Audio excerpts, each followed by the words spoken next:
एक सेठ से लक्ष्मी जी रूठ गई। जाते हुए बोली, मैं यहां से जा रही हूं, अब मेरी जगह नुकसान आएगा, तैयार रहना, और अगर तुम जाते जाते मुझसे कुछ मांगना चाहते हो तो बोलो।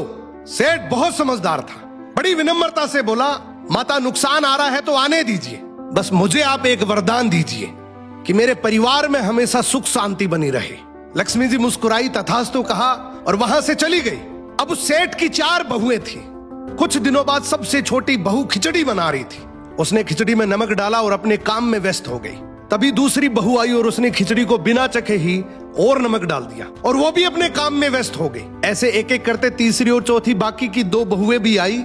उन्होंने भी खिचड़ी को बिना चखे ही उसमें नमक डाल दिया। अब रात को सबसे पहले सेठ खाना खाने बैठा। जैसे ही उसने खिचड़ी का एक चम्मच लिया, उसे महसूस हो गया कि इसमें बहुत ज्यादा नमक है और सेठ जी तुरंत समझ गए कि नुकसान आ चुका है। किसी से कुछ नहीं कहा, चुपचाप खिचड़ी खाई और चला गया। अब सेठ के बाद खाना खाने की बारी आई सबसे बड़े बेटे की। बेटे ने खिचड़ी का एक निवाला लिया। उसने परिवार वालों से पूछा, पिताजी ने खाना खा लिया? उन्होंने कुछ कहा?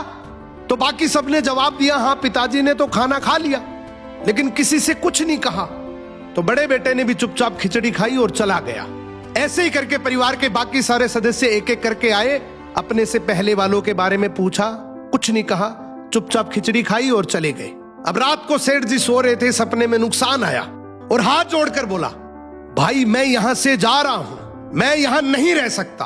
तो सेठ जी ने पूछा, क्यों, क्या हो गया? नुकसान बोला, तुम सबने मिलकर 1 किलो नमक खा लिया, पर मजाल है कोई किसी पर नहीं चिल्लाया, किसी ने गुस्सा नहीं किया, सब शांत रहे। अब जिस परिवार में इतनी सुख शांति हो, आपस में इतना प्यार हो, वहां पर मैं नहीं रह सकता।